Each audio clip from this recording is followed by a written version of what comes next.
Welcome back to the JT Music Podcast. Is this lucky number 10? It is episode 10. I forgot about episode 9.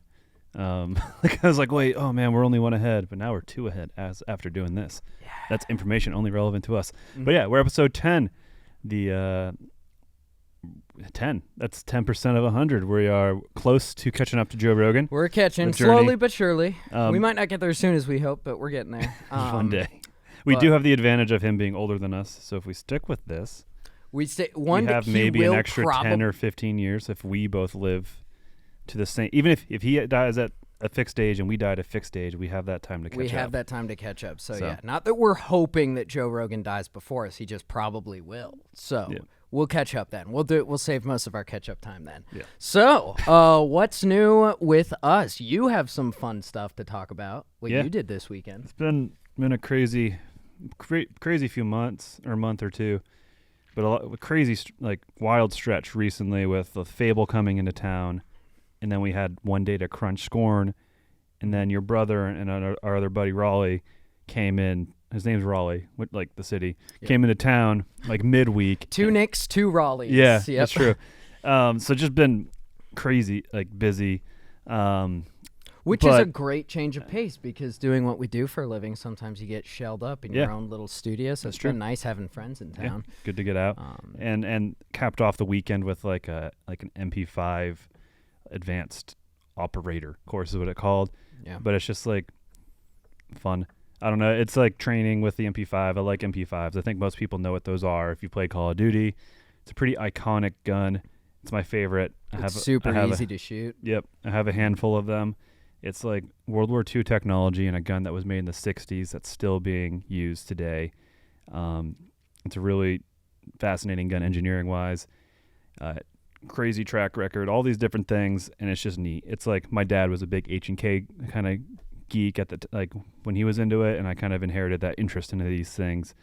Like G3s are also kind of H&K roller lock guns. And so I've been doing this course now for 3 years, and it's just a fun thing to do every weekend. And so this time I had a friend join, Raleigh, and that was a lot of fun to do it with a friend. And then just keep going back to this course and kind of building a community of other people that like what you like. And I don't know, that's just it's one of many things, but it's this is what community is, and familiar faces and building relationships within a group of niche interests is really cool. So you saw a lot of the same people that you've seen in the past. Is this just a once a year? He does a few courses throughout the country in different levels, but he always comes back to North Carolina because he's from here. Mm-hmm. He's actually from down the street from where this office is, which is funny. Yeah. Dude, you should put, because the footage you showed us was really cool. I don't know if we can overlay that footage, might be kind of cool. I could if I remember to, but it was really. I know I mentioned earlier, I was like, oh, the MP5 is easy to shoot. That doesn't mean you can just hit the target. You were doing this cool drill in a car and nothing but ringing steel of the targets. So this guy is like John Wick. So it's like an advanced course, I guess, which isn't saying too much. I mean, I think you have to have some kind of background of shooting and match shooting and stuff like that. Mm-hmm. But a lot of the cool drills were shooting at zero light, and using a white light so you can see things. Obviously, flashlight, that's what they're for, but it's a whole different thing when you're trying to reload and manipulate, find a magazine, load your magazines, all these different things at night. But then there's also an element where we're doing it in cars and around cars and shooting through windshields and all these different things. And, I'm not really doing it to prep for the worst or this fantasy of being a soldier. It's just I'm doing Call of Duty in real life. This is fun. Yeah. So that's why I'm doing it. I also want to preface that because it does sound weird. It is super niche. It is pretty extreme, but it's just I don't know, if I can just go be John Wick for a weekend or be Call of Duty guy for a weekend and have fun, and be safe, I'm going to do it. It's a lot of fucking fun. I mean, we'll all play most of us play games here, and watch action movies. It's just kind of LARPing it, Dude, that's what it comes down to. It's like playing a sport or something. It's the same thing. I've seen him do events. You're a hell of a shooter. You've come in you always rank high in the targeted events that you're doing. Yeah, so I've done some match shooting, and I've done stuff with PCC, which is pistol caliber carbine, which is essentially a submachine gun that isn't automatic. Anyways, so it's I always use the MP5, and I say always, but I've done 2 matches where I used an MP5, and I got second, my first match ever, period, with an MP5, and then I did a match with an MP5 my second time, and I won first place. And you know, these are kind of like scrimmage kind of match stuff, not like sanctioned competition, but it's still, I don't know, there's that just like that. I like that platform. And then like the tie back to like my dad and how he liked those and all that. There's a lot of, it's just cool to me. And I guess it sounds cheesy and weird, but special too. Like kind of like, it's like, oh, this is what my dad liked, and like kind of rediscovering things about him through different things. And not only just guns, but just even like D&D or just growing up. And, you know, if I start a family and stuff, you know, rediscovering stuff like that. And that's a whole different thing, like with grief and losing someone, is that the relationship doesn't end. Unfortunately, when they sadly pass, is like it can grow. Yeah. And it can grow by yourself growing and knowing the things that, you know, they were about or that they loved or their passions, and kind of find that in yourself. So, dude, that's wow. That was kind of beautiful. Yeah, I mean, that's... No, it's true. Yeah. I've seen that in you when you first started getting into guns. I knew that it was, you know, not just... I think to some people from the outside who don't know a lot about guns, who still kind of adopt the stigma, and, like, there is a stigma around guns for a reason, but, like, from the beginning, when you started to get into it, I could see this was, like, a passion. It wasn't just, you know, like you said, you weren't just trying to play pretend soldier. Like, you've got a passion for the industry, the technology behind the guns, just like your dad did. And obviously you two are cut from the same cloth, so it's cool it's inspiring to me. I've said this before, but seeing your hobby and your passion for that, it's like the same I've got for music, but music is my full-time job. So being able to find a passion like that for myself is inspiring to me. So, and I always feel super safe when I go to the range with you. I can't talk right now. Super safe. You know everything you're doing. You're such a good teacher too. It's a lot of fun. Yeah. It really is just like playing a sport, just another hobby. Yeah. So. I view it as like that's a hobby, martial art kind of thing. Again, not, I don't conceal carry. Like, you know, like it's like Call of Duty in real life, I guess, and not in the sense of pretending to be a soldier or like that. It's just like, I don't know, I can do the cool things I see on Call of Duty for fun for a weekend, or go for a visit, and and then, I mean, you know, even people who think guns should be taken away, I don't think they deny that, you know, a day at the range is as long as it's safe or they feel safe, it is fun. Yeah, it's a fun thing. Like it can be a bow and arrow. It's the same concept. Like the target shooting, the skill and the result is really satisfying. Or like another comparison, like people who are into cars, who are into like engines and stuff, it's like very similar. It's pretty much the same thing. But it was a fun course. It was like 24 hours of training, like 12-hour days, like sun up to like sundown, so we could do the night stuff.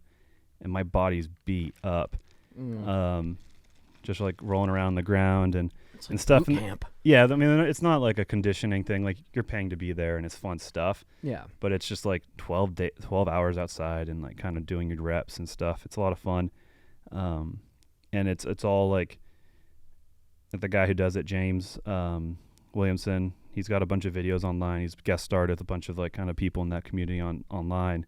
But he knows his stuff, and I've done armorers courses with him, so I've like learned how to take the gun apart completely and put it back together, and like engineering behind it, like from an expert. So could you completely take apart your MP5 like without directions? Like if you had I could completely strip it down minus the barrel and the receiver, or the receiver and the barrel, because that's pinned in. Gotcha. And there's something called like head spacing, which is like just making sure the gun doesn't blow up. Is like you have to make sure the head spacing is right where the barrel goes back into the trunnion, which is, it's none of this makes sense to anyone, but I could. It shows that takes serious gunsmithing and like education to kind of do that kind of stuff. But I could, if I had a barreled receiver and parts, I could build it and take apart, build it again, which is really cool. It's like, I don't know, and I think that's the whole thing that's interesting with gun ownership, is there's a lot of people who get a gun and they go shoot 50 rounds when they get the gun, and then they don't shoot ever again, or I don't know, whatever, and they're just not safe with them, or they're not locking them away well. So it's, I'm not saying everyone needs to go train hardcore, but I think there is a weird gap in the potential of what guns can do and the barrier. And I know that's kind of a big, like, from the gun community, I'd be kind of chastised and whatever for saying that, but it's like, and then there's the counter argument. It's like, it's a right, blah blah blah. It's a right, like, and full stop. And that's why they don't defend cars and requiring licenses for cars, because cars aren't in the Constitution. Cars isn't a right. That's where the disconnect for me is. It's like we should definitely make that barrier initially harder, because like you said, that's a good way of putting it. The potential versus the barrier there's a disconnect there. Yeah. I don't think we should be limited on what we get, because that's what the laws are always obsessed with, of limiting features or magazine capacity, all these different things. It shouldn't, there's 300 gun laws and plus they're not working, so making more isn't going to do anything.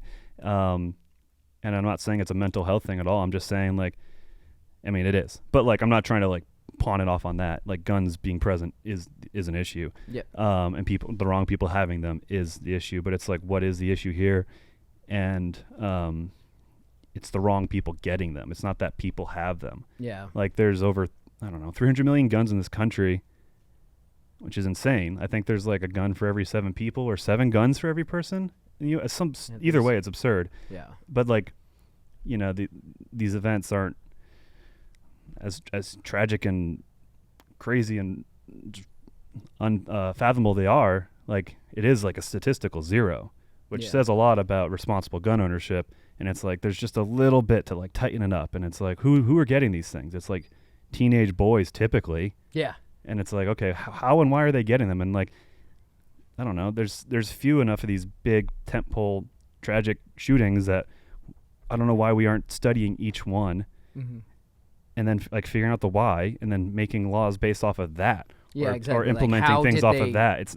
But it's always at the thing they used. Yeah. And that's not going to fix anything. Yeah. And so that's what's dumb. Yeah. But that's what so I do think there's some kind of training or competency required for them, because they're very dangerous things. And my segue is the range horror stories I've seen. Yeah. Personally, let's hear some of them. Yeah, I mean, I remember the one I have. Luckily, I've been very fortunate. Every time I've gone to a range, which isn't as much as you, obviously, but every time I've gone, I've felt very safe. Just everybody who's there, it tend to be ex-military cops or people who are passionate like you, and who are just very safe. And the basic gun rules are pretty easy. And they're redundant too. So if you fail on one, the other 3 should cover you. Yeah, just keep your finger off the trigger. Always make sure it's aimed down range. Those are the 2 basic ones. Obviously, there's more. There's a lot more. But the one time that somebody flagged you. Well, somebody, I don't remember getting flagged. I do remember that kid that started shooting when somebody else was downrange changing their target. Yeah.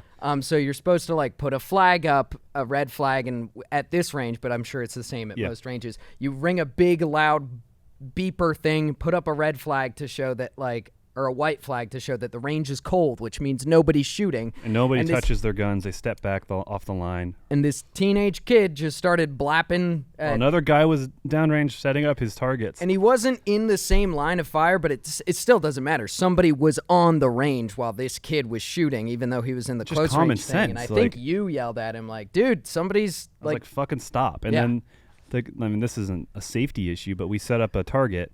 It was a zombie, and if you shot it, fake blood would shoot out. It was just kind of something fun to fuck around with. I don't know. And so we set it up, but we were zeroing our sights to make sure we're good to hit. And this kid rolls up, walks over. Oh, no, it doesn't even walk over. He's shooting across the lane, by the way, which isn't fine. Shot our cool novelty zombie target.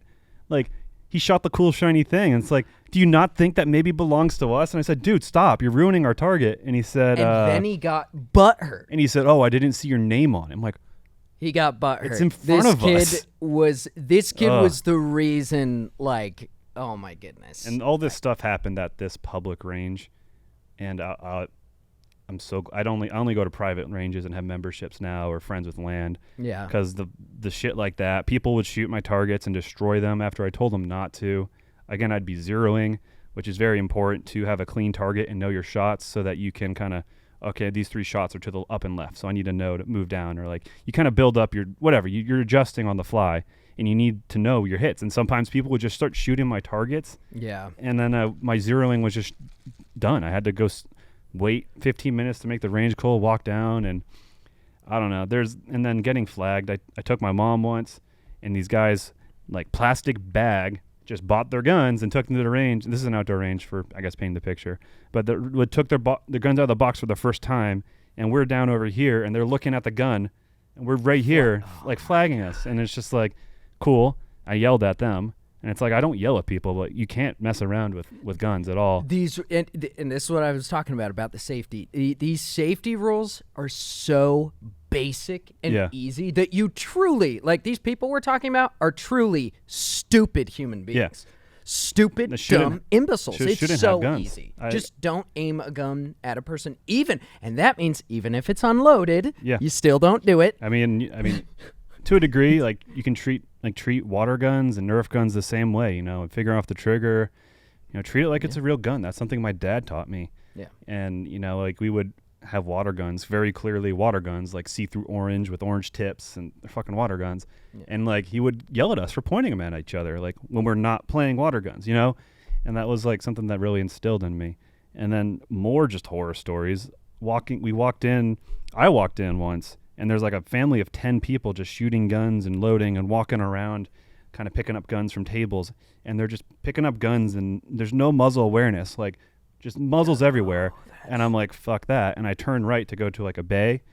And then someone's walking from a bay, just all flagging me as well. Oh my God. And it's just. Was that at the same range at Yee? Yep, Yale Gun Club.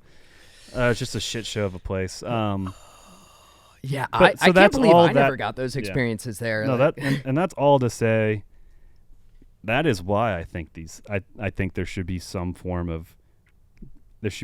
barrier. Oh, dude, but there's a barrier that is like still not like kind of reducing people's ability to get guns. Like I don't know, like of different economic levels, or like single women, or different things like or even just different demographics, race, there are laws that it's like voting laws. There's a lot of shit that is fucked up. Yeah. And so but if there could be some implementation that doesn't do that, which everything should, that's implemented, like whatever it is, not just guns, and it's just like some kind of licensure and tests or just competency, baseline. I think like that's why I think that, like, because I saw some wild shit and felt very unsafe. Dude, I don't get why, like, you have to get, I know this is like a basic argument that a lot of people make, but like you have to get a license to get a car. Why not for a gun? Because then that would first of all quickly weed out all those idiots that we're talking about. Yeah, I think the devil's advocate on the other side, which I disagree with, is the slippery slope of then gun registration. Oh yeah, because your license, you register your car, so it's like, oh well, that's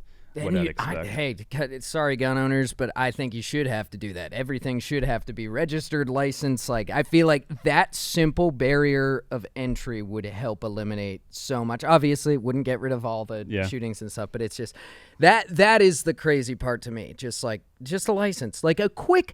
Like a driver's test isn't that hard. A driver's test isn't that hard, but you still have to do it. You go through the motions, you get it, and then you can drive. Like what? It's what's taught in the military, like these safety things, and so it's not they're like so basic. Yeah, they're basic things. Like it's wild. But hey, people are stupid, so of course, stupid people gonna be stupid. Yeah. But those are my horror stories, and just I don't know. The training's fun.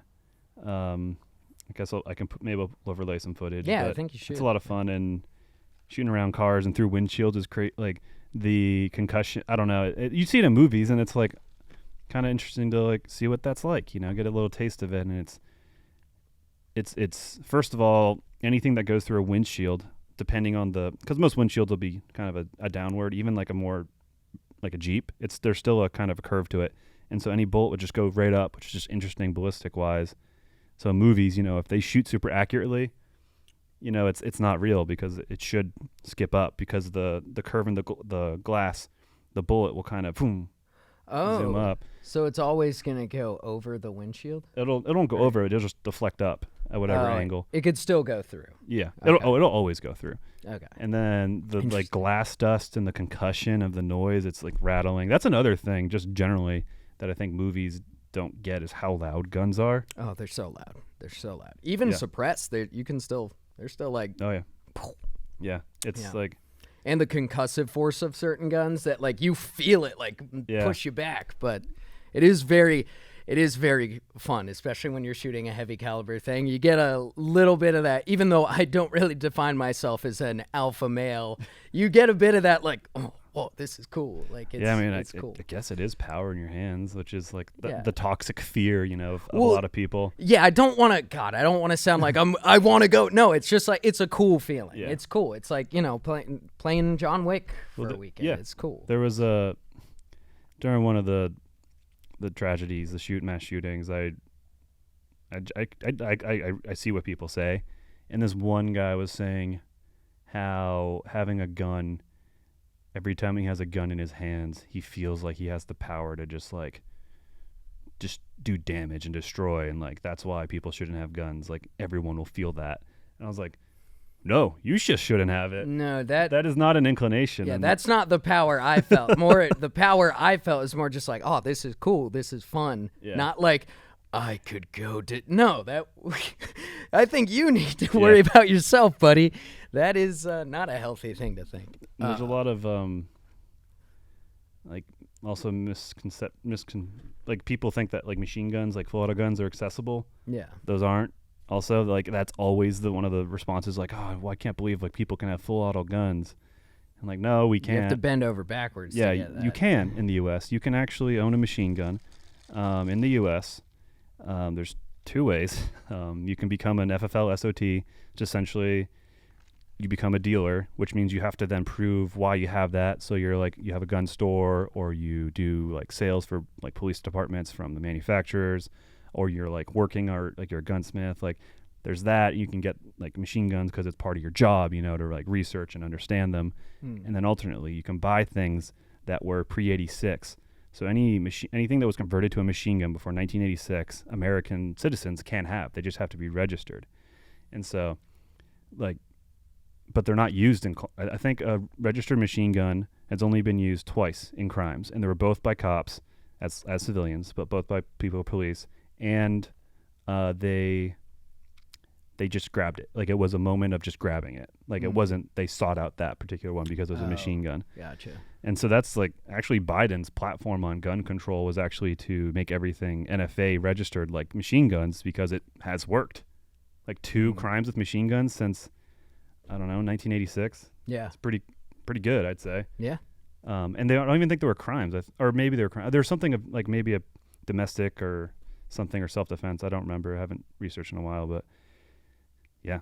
So there's a lot of misinformation out there on both sides, and it's just interesting to kind of be super passionate and interested and educated in something, and then to see how, and this sounds tinfoily, and I'm not right-wing nutjob conservative at all, but it's like interesting to see how little politicians know about the things they're making laws about. Yeah. And like my specific line was just understanding guns and what they are and the laws that exist, and seeing the nonsense they were talking about. And I was like, oh my God, what other things do they not know about? Yeah. Or that they're making laws and delegation on. And it's like, and on top of the disenchantment of like all politicians already, it's just like, I don't know. I mean, they suck.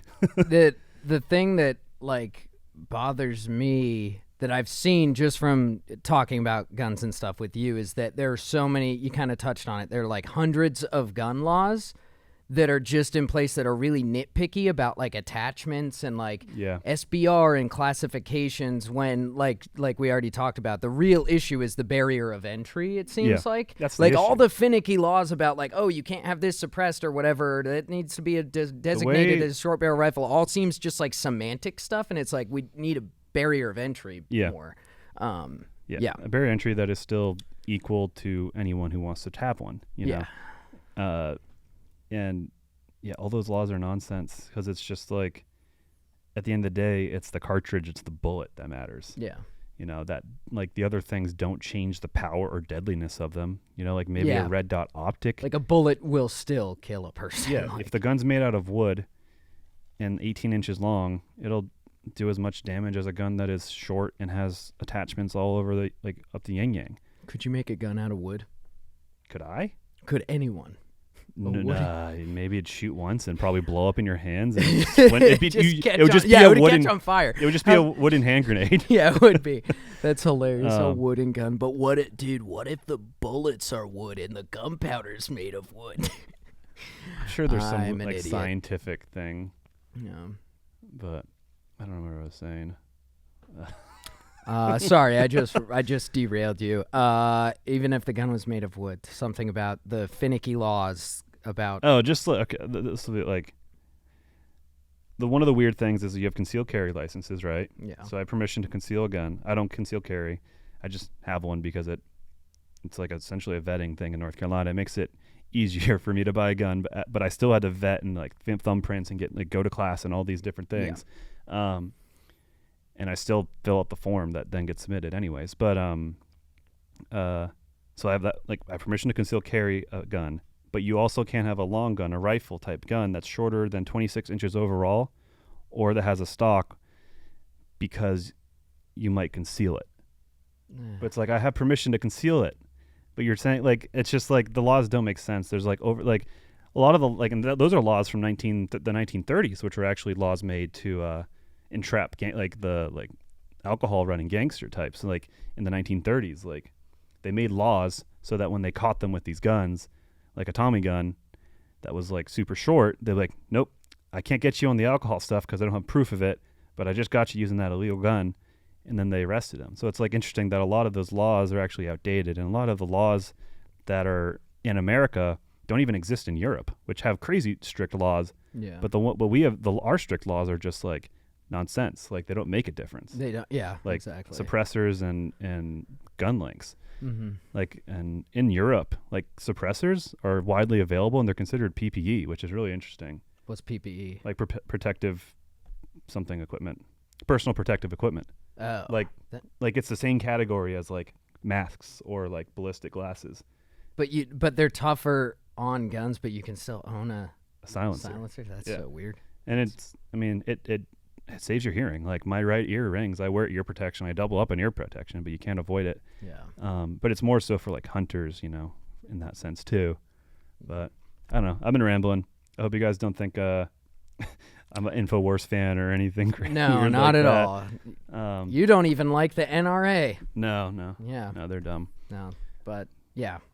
It's cool. It's fun stuff. And if you guys are interested in it, like going to a range or something, it is really fun. But just make sure you go with somebody who knows what they're doing, who can train you. He's taught me a lot of good stuff. I'm a pretty good marksman myself. Yeah, you're good. You're very good at like manipulating and reloading and all these fun different things. I appreciate that. Probably a lot of Pavlov helps too. Yeah, Pavlov. I love Pavlov. But it is cool, and I do think, I don't know. Not that I would advocate for like required shooting courses, because shooting is not for everybody, but I don't know. There feels like there is such an understandable stigma around them, but a lot of fear around it too. And like for me, it's been nice. Yeah, it makes sense for sure. These shootings are horrific and objectively, horrific. But the more I've gotten to learn about guns, I don't know. It feels like it's knowledge that even though I'm not like a budding professional like you, it's helpful to know about them and have some education. Education, that's the word I'm looking for. But it's fun. Yeah, I mean, there's so many of them here. They're going to be here for a while, no matter what legislation or executive action happens. Mm-hmm. They're here. Yep. So it's but welcome to America, I guess. Yeah, no, for sure. But speaking of guns, Call of Duty. Yeah, so Call of Duty is JT Music stuff. It's interesting. The single player is available first. Like the game's not out, but they've given early access to the multiplayer. I mean, sorry, to the single player campaign. Oh, it's out.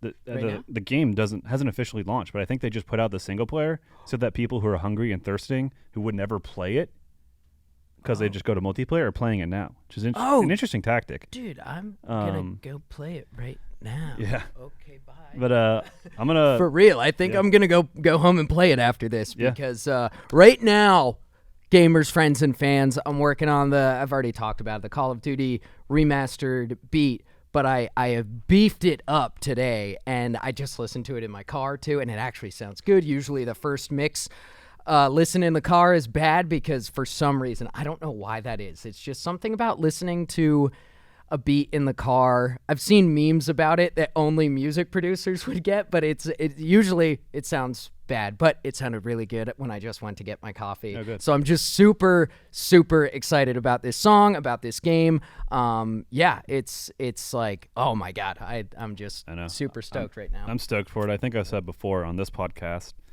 Modern Warfare was so good. Yeah. It was so good. It was the best of Call of Duty 10, 15 years ago, and it's the best of Call of Duty in the last 3 or 4 years when they've done the Modern Warfares. Like, I think they should just do the Modern Warfare and do away with the annual stuff. Season pass it, pull an Overwatch, pull Rainbow Six, whatever other games there are. Yeah, it's just like, to me, like, I think that's Call of Duty. Is that obviously start with the World War II stuff, and then the series took off with the Modern Warfare series 1, 2, and 3. Mm-hmm. And I think that's just I think it just comes down to that's what people want. That's the setting people like. Yeah, it's what resonates with people. Yeah, and I think this will be huge. I mean, I love the last Modern Warfare, the one that came out in 2019. Yeah, that one. And I played that. That's the most I played a Call of Duty game since I was in high school. That was the first Call of Duty. Well, I see, back in the day, I played a little bit of the Call of Duty, like World at War, Modern Warfare 2. I played a little bit of the multiplayer with you and my brother, but I was always a Halo fanboy. I wasn't a Call of Duty fanboy.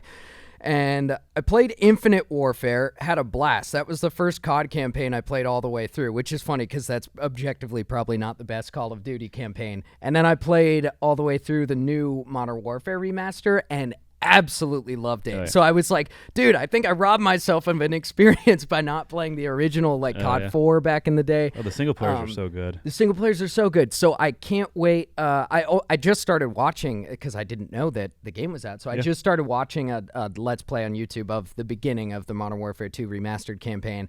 And I just saw the name Shepard pop up, and I was like, oh, I remember that guy. I know what happens with him. And so I just got super excited to play it. I love soft reboots. It's fun. Yeah, because I'm wondering if they're going to do something a little different, maybe to mix it up, spice it up. But we'll see. I'm looking for. I've purposely not looked at anything. Not so that's looked at all anything. Fresh. Sweet. So I'll probably play it tonight, if not tomorrow, all day. Dude, I'm definitely playing it tonight. I was just going to pull up the beat so people can. I'm just going to play part of it. Oh yeah. Speaking of soft reboots. Yeah. Which the song probably is out by now. Call of Duty is truly the best game. I can go and play it all day without no shame. Cause with Modern, ooh yeah, you can't hear it through the freaking microphone, but it'll be super soft. Sounds sick. I've got guitar in there. That was me playing guitar. Granted, I had to you probably heard me. I have to play it in segments and then splice it together. But it sounds really good. The song will have just come out, I think. Nice. Oh, so people have already heard it. Yeah. So this will be out on a Monday, and Call of Duty will be out on the Saturday before. Oh, okay, gotcha. So you've already heard it. You've already heard it. You're probably listening to it right now. It's probably open in another tab right next to this one, because it should be. It's usually the date's on my watch, but it's not. I think it's the 25th. October 25th. So yes. For context. But looking forward to that. Also, Scorn again. Scorn way just out of came date.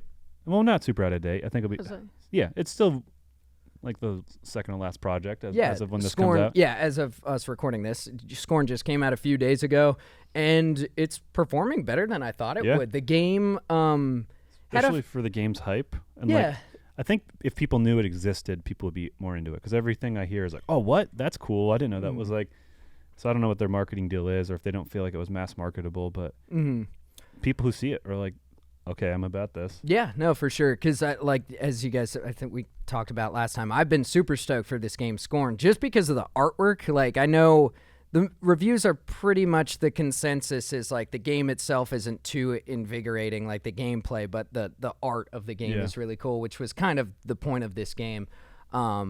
So yeah, it was cool because I was very passionate about the song. You guys know I love to get dark and depressing with it. Played on some themes of addiction and battling with yourself and your demons. And you guys know I love to do that. So it was just cool to see the project performing well on the channel.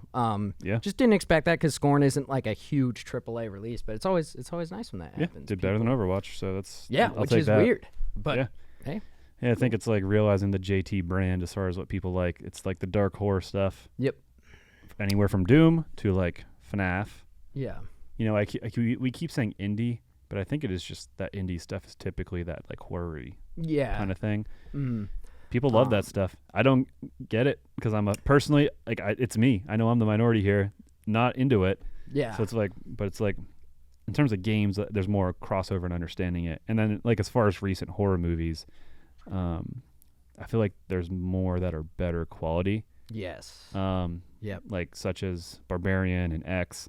I really want to see Pearl, and I heard Smile's good. I haven't seen Smile. Yes, I saw Smile with my brother. Whoa, that movie is bleak. It's good. I think it's but like if you're gonna go see Smile this holiday season, there's themes of like depression, mental health, suicide. It is really dark. It's a really dark movie, but really well done.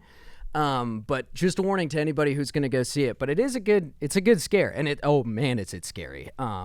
So that there was definitely that like horror movies were pretty shitty for a while. Yeah. Even like the good ones were for the most part. Even Horror the is good just ones were shitty. Yeah. Oh yeah. But I feel like there's more good ones now. Yes. Well, because and I say that because I'm actually watching them and I'm enjoying them. Yes. No. As far as my lukewarm, distant user, I guess. I totally agree. I didn't really think about that. There's like a resurgence of good horror because even like classic horror movies, like Friday the 13th and stuff, are pretty bad. They're just campy and cheesy. Like obviously, I love those movies, but because they're classics. But like nowadays, they're just kind of like true horror is so hard to nail. Jordan Peele is somebody who does. But there's some good horror movies out we had now. I wouldn't call it horror, but there's like Saw, there's Paranormal Activity, there's a Final Destination. Again, not horror, but playing on that same thing. Yeah. And then there was like all like the big ones like Freddy and Jason and all those like Scream, like how those things just kept getting sequels and stuff. Yeah. And then like your weird one-offs.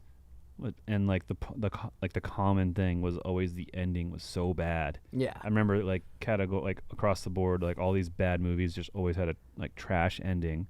It's like they don't. Yeah, because it's like if it ends happily, it's like was it really a horror movie? Yeah. But then when it ends badly, it's usually predictable. Like, oh, she thinks she got out of the nightmare, but she was in the nightmare the whole time, or Well, like even the recent ones have relatively good endings. Happy, like, I think I'd say a happy ending.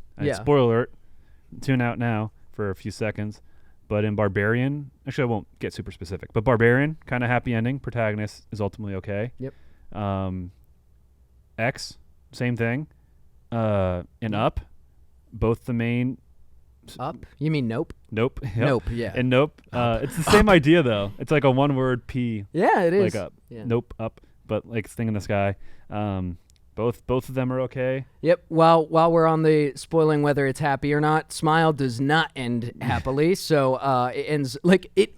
It was my brother's last night visiting, and it almost kind of ruined our last night. Like we were both. I think we'll both look back on the night as a fond memory because we went to Alamo Drafthouse, which is a really great movie theater with great food. So it was still a fun night. But we left the theater and we were both just like, dude, that was heavy. So just a warning, it is a good horror movie. Just be prepared. It's not a feel-good. Get ready. Don't see it late. See it at like 8 or something, and then when you go home, watch some goofy YouTube clips. How late did you guys see it? We saw it around 8, but when we got back home, we watched like funny To Catch a Predator clips and stuff because that's what, long story short, me and my brother were big fans of To Catch a Predator clips. Obviously, we hate predators, but it's funny to watch. For those of you, it's the justice and there's like a whole community of people who really enjoy. Yeah, there's like because you get to watch these idiots get caught by Chris Hansen. He's taking predators off the street. It's so much fun. But that brings us a good laugh. So we had to watch a few, like an hour of that after we got out of the movie. So if you go see it,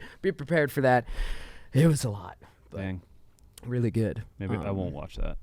Yeah, it's we're sure the Stinky Bop Corn Boys. Patrick was like, "Oh, I watched Smile. Do you think you'll watch it?" And I was like, "No, I don't think I'll watch that." Yeah, Christian already watched it. That's the only way I'd have gone to theaters to see it. Yeah, and just hearing that from you, I'm like, I'm not about that. Speaking of things that I'm about, though, House of the Dragon. Ooh, season finale. Yeah, finished, and I'm. Should we spoil? Are you going to spoil? Should we say spoiler? We can try and speak abstractly, maybe. Okay. Yeah. What'd you think? I loved it. I think it's like, it's just good. And I think Patrick and I were talking about it. It's like a version of good corporate reactionary adjustments. Where Star Wars essentially Return of the Jedi or Rise of Skywalker was just a fucking mess, and it was just a reactionary hot pile of garbage. And then they decided no more movies, and they only did TV shows. And I think that like the shows have been good, but like Star Wars is a film franchise, and like it's not meant for long drawn out stuff. It's not meant for intrigue and like living in these moments. Like it's a movie. It's a fun, simple movie. Yep. It's Star Wars, so that's bad reactionary. And then you had Game of Thrones, was amazing, but then you had the D's just get bored of it. That's what they happened. They got bored of it, and they said they could finish it fast, and they did, and it suffered. It suffered for it, and it was like really shitty. It's like the show got bad because two guys got bored of it or got ambitious on their next venture, and it should have been 10 seasons, and I don't know. So, anyways, with House of the Dragon, why I think it's so good and what I'm super jazzed about it is like they have the source material in beginning to end, and then the showrunners seem bought in. I think it's a 4 to 5 season arc. So it's just like there's all these different things that it's like, okay, I'm already getting the sense that they learned their lesson from how Game of Thrones ended, and they're doing the right things to fix it. Yeah. And I'm super about that.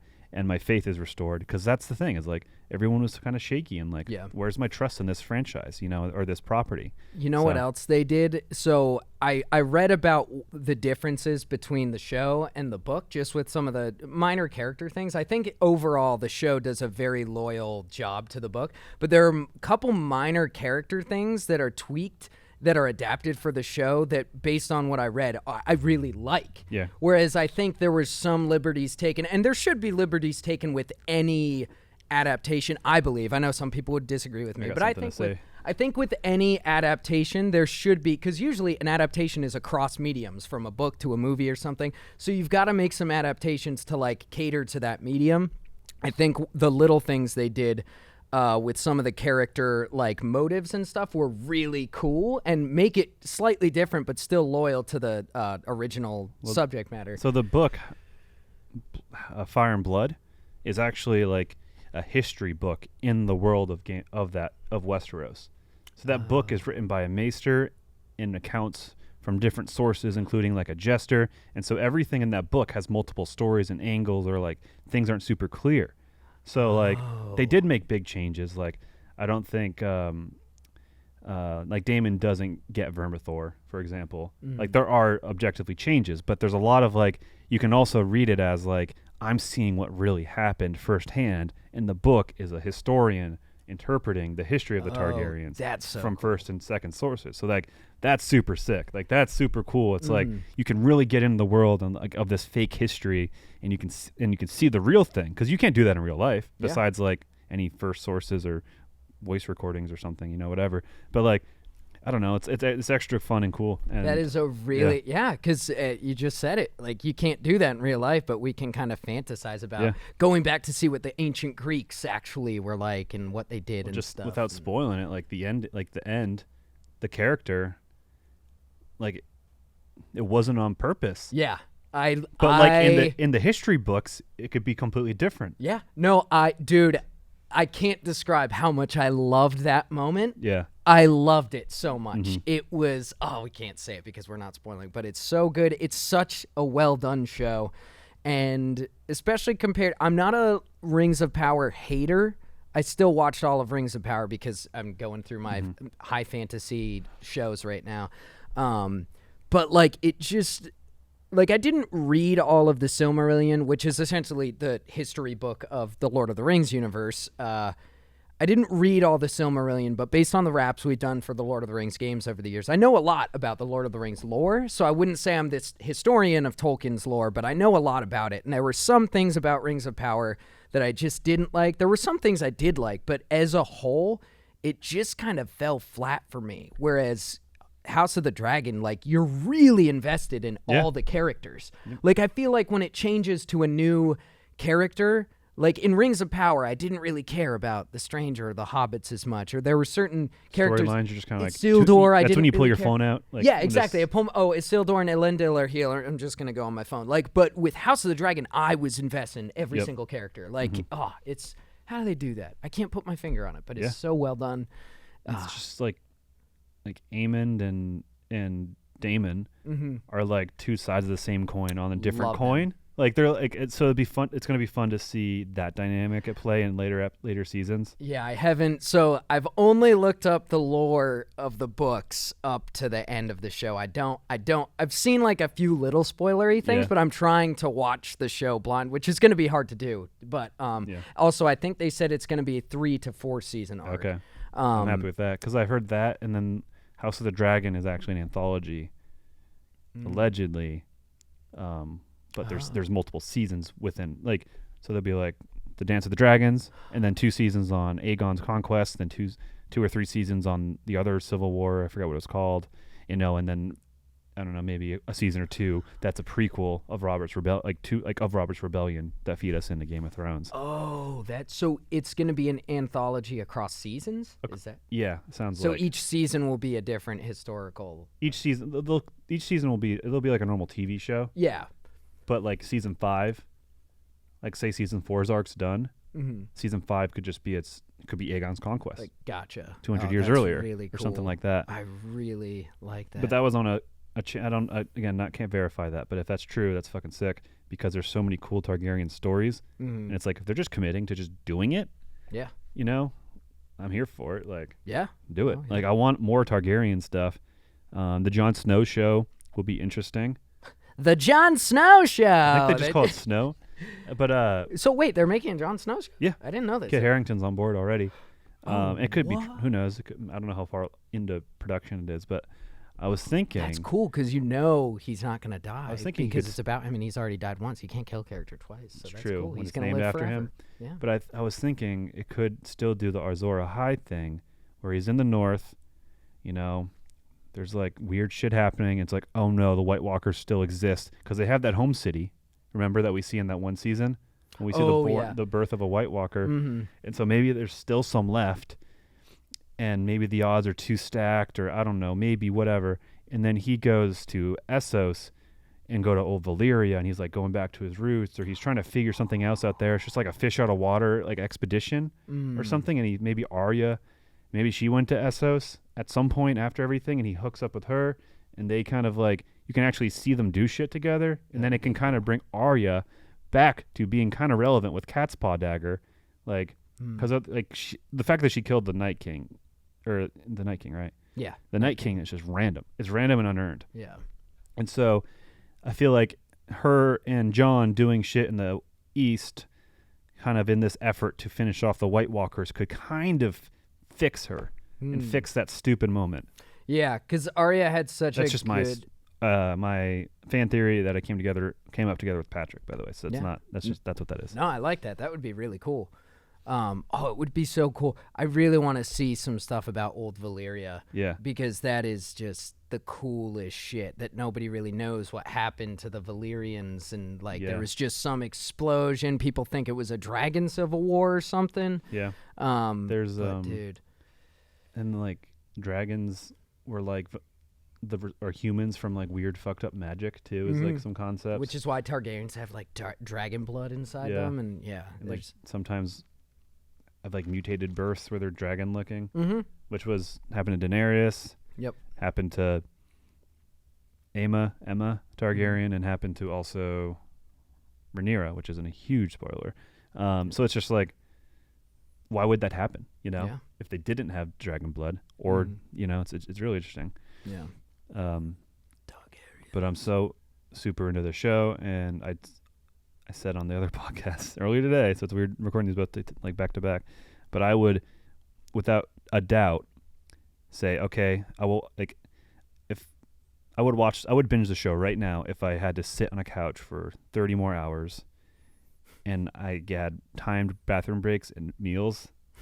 And like, or you're like, okay, you can do it, but you can only eat Doritos. I'm like, fine, I'll eat Doritos and have timed bathroom breaks, and I'll sit here for 30 hours plus and watch the rest of the show because like I need it right now. It's so good. Oh, you're saying if they came out with the rest of it right now, or like you can finish it. You can go into like a time warp wormhole. Yeah. And you can watch it, but you're sitting on a couch for 30 hours eating Doritos. You get bathroom breaks every 5 hours. I think I'd do that too because I need to know it. Like, I'm frustrated knowing that they. Well, it's even tougher because you can look into it. Yeah, no, for sure, and I could spoil it. But it's frustrating knowing they've probably, only just begun production on the next season? Or they're going to shoot early 2023. Oh, my goodness, they haven't even started? Yep. How am I going to wait? Son of a biscuit. You're going to end up looking it up. Yeah, I will. I might as well do spoil What you should do is audiobook the book. There we go. Yeah, so you're like kind of enjoying the content firsthand. Yeah, and audiobooks are so good nowadays. It's really good. They've got sound effects and stuff, especially so I feel like I'm watching the show. There's no sound effects, but it's in terms of like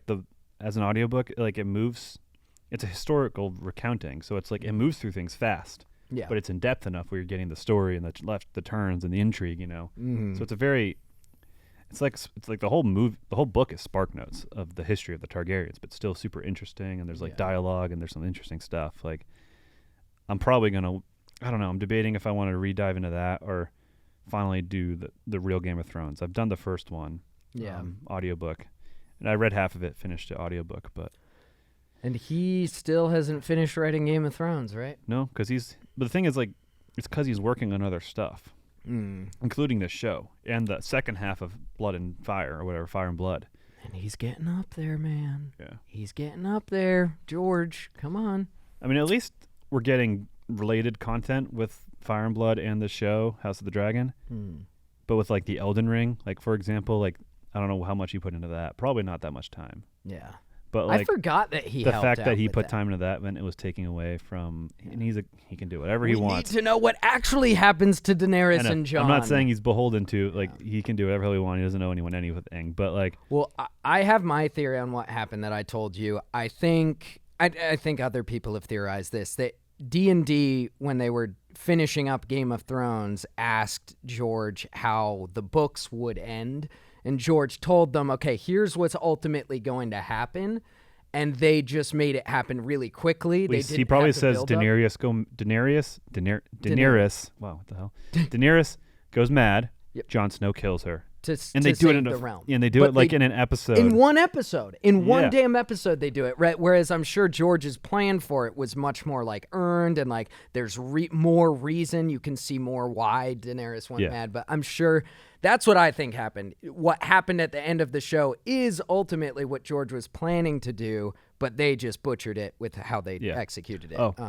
And my fan theory for why Jon goes east is he's looking for Drogon.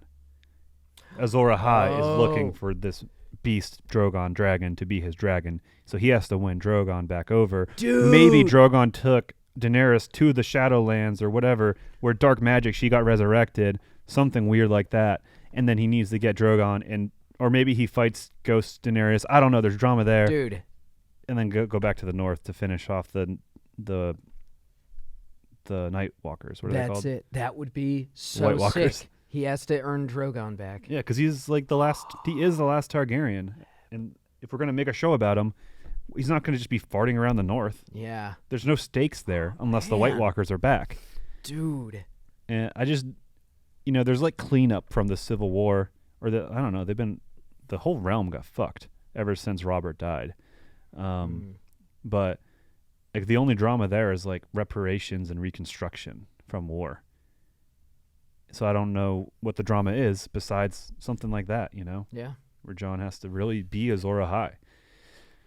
Maybe he'll start going by his birth name. They fucked it up so much. They did, yeah.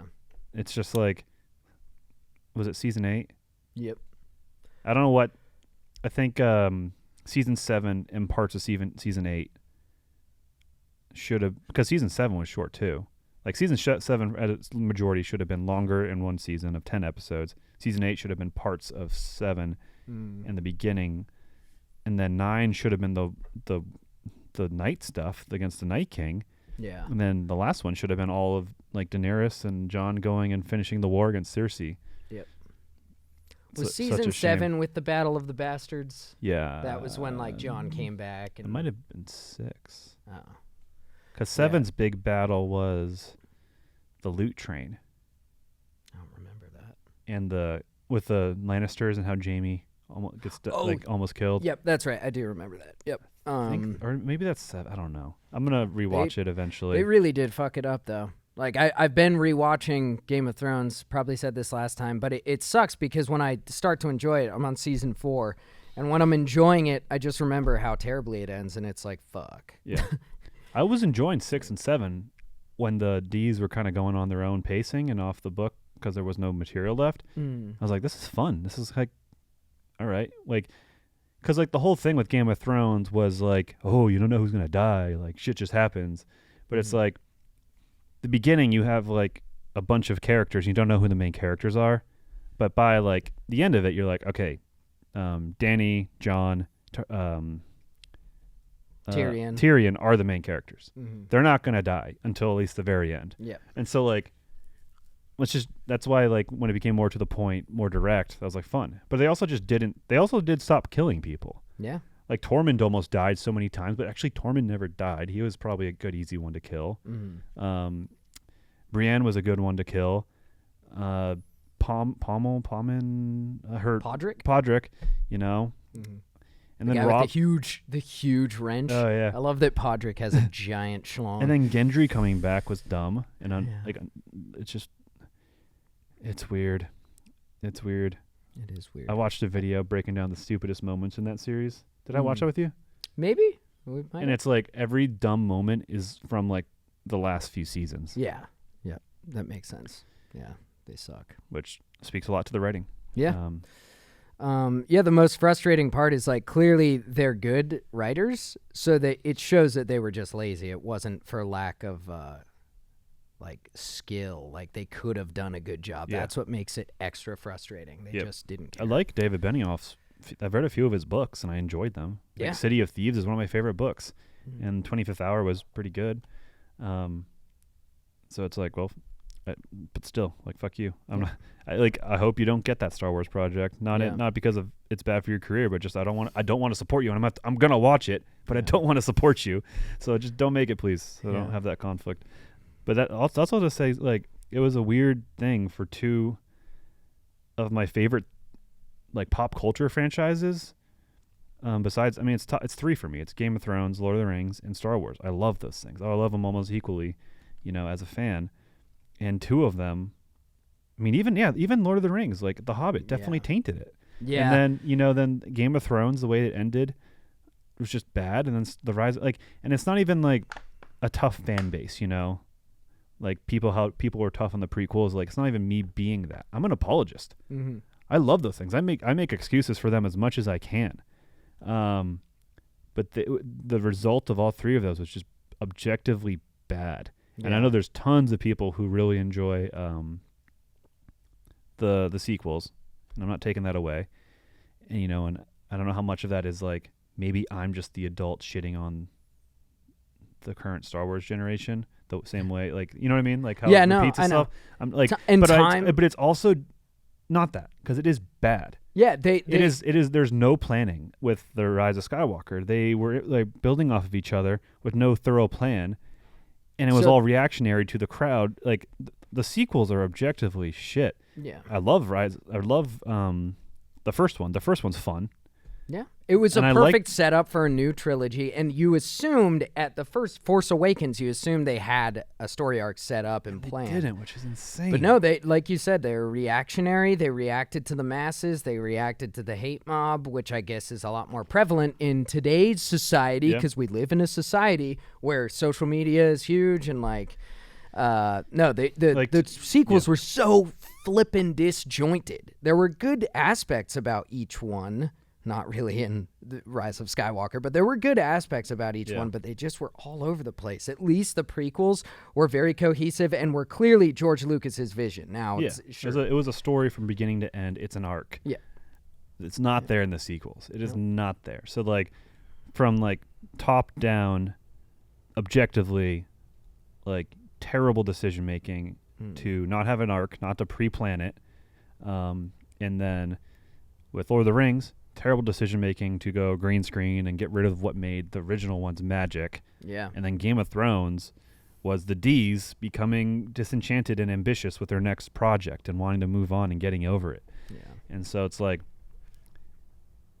I say this not seriously, but it's like criminal. Like, these beloved, mega big franchises were, like, these mistakes were like, they're not even hindsight mistakes. They're like, that's dumb. They're like no one was there to question that. Yeah. I don't know. I mean, maybe the Game of Thrones one wasn't. Maybe the Game of Thrones one's more hindsighty, but like cheaping out on Hobbit. Yeah, of course you're gonna have shit results. Yeah, and then not like piss poor planning, or something like piss poor planning prevents piss poor results, or something that doesn't make any sense. It's something. There's like a bunch of P's. The production prevents piss poor results. Yeah, so that's what Star Wars like. Though that's like, those are frustrating things. Really frustrating. Yeah.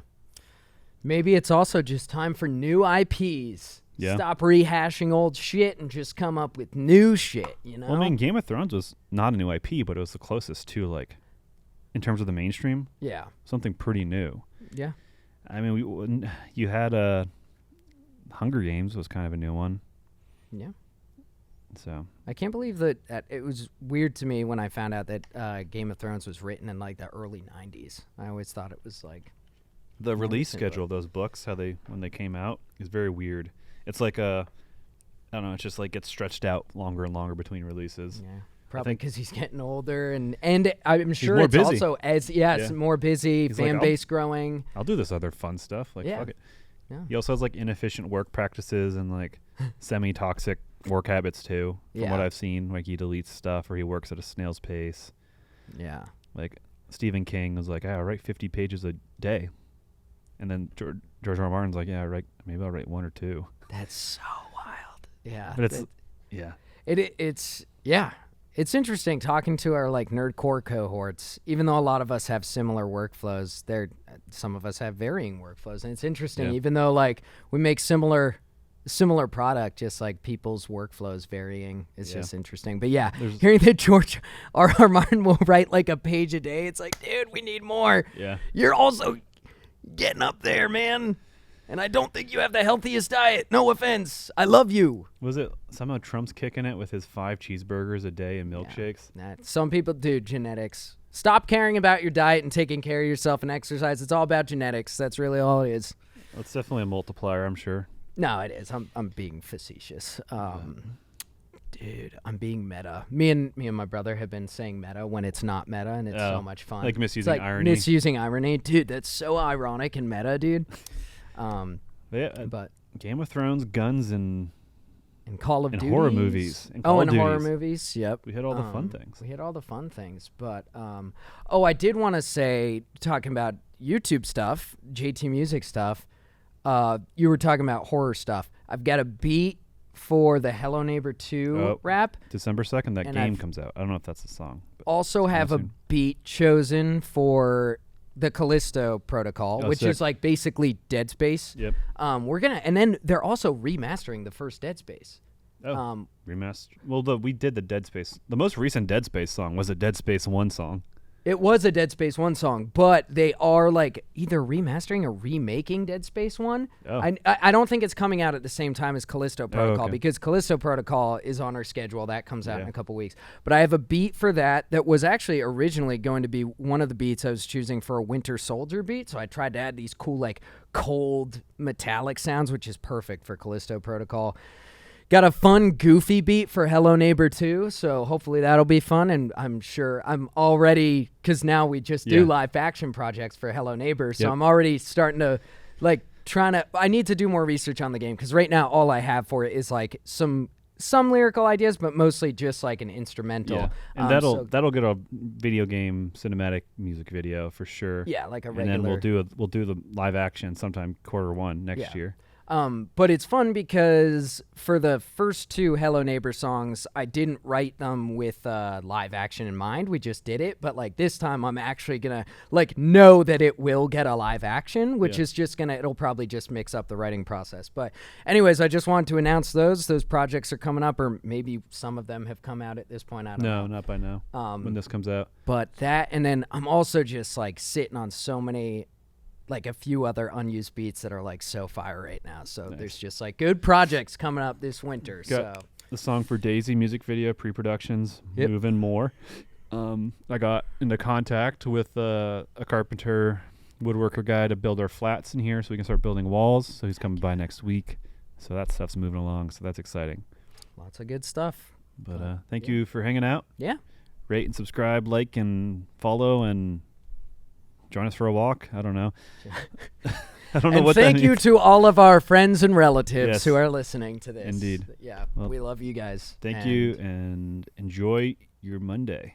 Yep. And as we say here at JT Music Studios headquarters, LLC HQ. Remember that if the clamshell is closed, it can always there's a pearl inside every oyster. Profound.